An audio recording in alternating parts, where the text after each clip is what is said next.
Calaroga Shark Media.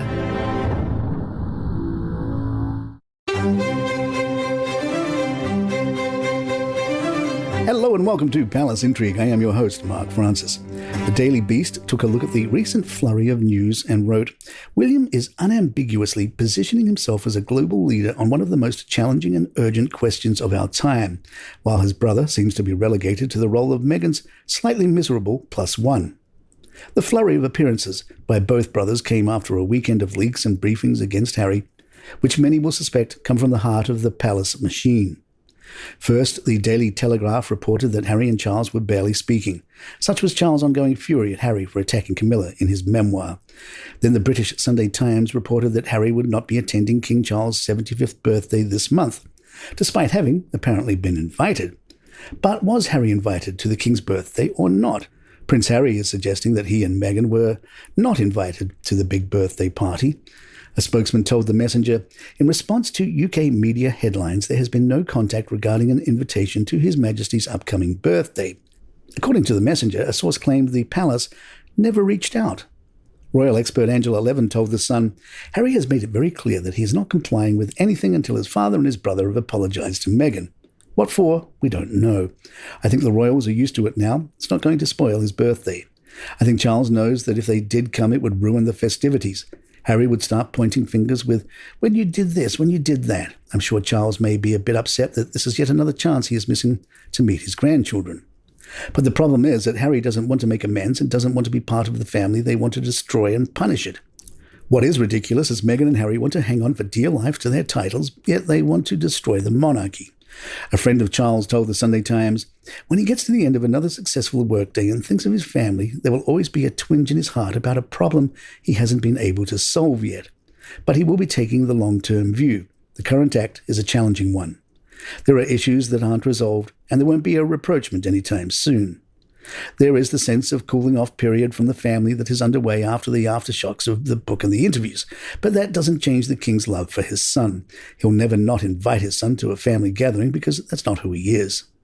One chapter of Omid Scobie's upcoming book is reportedly titled Race and the Royals, Institutional Bigotry and Denial, and will likely tackle claims of racism within the royal family, according to the Mirror. The book cover shows the three major royal couples, King Charles and Queen Camilla, the Prince and Princess of Wales, and Prince Harry and Meghan. Promotional materials describe William as power-hungry and King Charles as unpopular. We have a new favourite term, and it is the Meghannaissance. The Meghannaissance is Meghan's long-awaited return to the spotlight after avoiding the limelight at Katy Perry and Beyoncé concerts and high-speed New York City car chases. Depending on the story of the day, the Meghannaissance will have Meghan writing a memoir or restarting her blog or becoming an Instagram influencer or perhaps even returning to the Suits reboot. A former editor of Vanity Fair claims Meghan Markle and Prince Harry's marriage will last years rather than decades. Graydon Carter told the Sunday Times, I would measure the duration of the marriage in years rather than decades. I think she has run rings around poor Harry and gotten what she wanted, notoriety, money, and a title. His usefulness to her diminishes daily. Carter doesn't think Meghan will return to acting, but if there is a Real Housewives of Montecito show in the works, she'd be a shoo-in. Royal expert Richard Fitzwilliams told The Sun that Meghan and Harry are waiting for the perfect time for their comeback. What's important is they launch a fight back, but we don't know yet what that is going to look like. At the moment, it feels as though their empire is crumbling, but it has not crumbled yet. The question is, why are they so quiet at the moment? What is going on? It really does seem they are brewing something up with their new team. I would not be surprised if we had an announcement from them very soon. Royal expert Kinsey Schofield told GB News, I'm out here with a lot of people from your neck of the woods, and they are telling me the same thing, that the family is absolutely stunned by Harry's activity. They're devastated, and there is no reconciliation on the horizon as far as people close to the royal family are concerned. They just do not see that reunion happening. They say the royal family is truly, truly hurt by Harry's actions over the last few years, and they never thought he was capable of such things. Schofield also discussed a report that Meghan requested suites at Windsor Castle when she was a working royal. Schofield said, isn't this interesting? Meghan Markle, after she married Prince Harry, she'd approached the family and asked if they could have suites within the Windsor Castle. She wanted to share the same space with the Queen. She was denied that space for multiple reasons. I think one being that Harry and Meghan are very private individuals, and there are tours that walk through Windsor Castle. What were they going to do when people needed to use the restroom in Windsor Castle in the middle of their tour?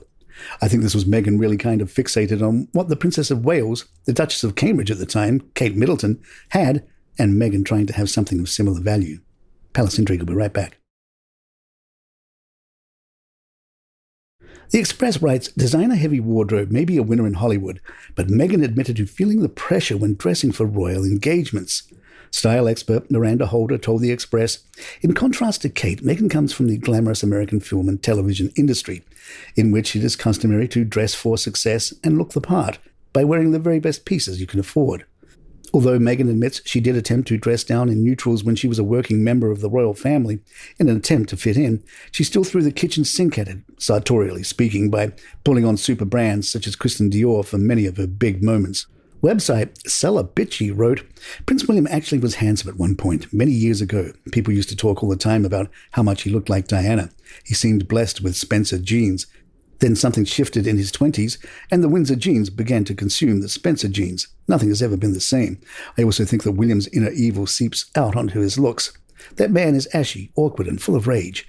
He does not carry himself like a man who is comfortable in his own skin.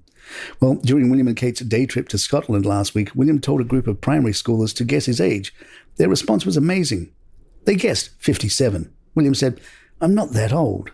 And there you have it. If you'd like to email us, our address is thepalaceintrigue@gmail.com. Please follow us on Spotify, iTunes, Google, or your app of choice.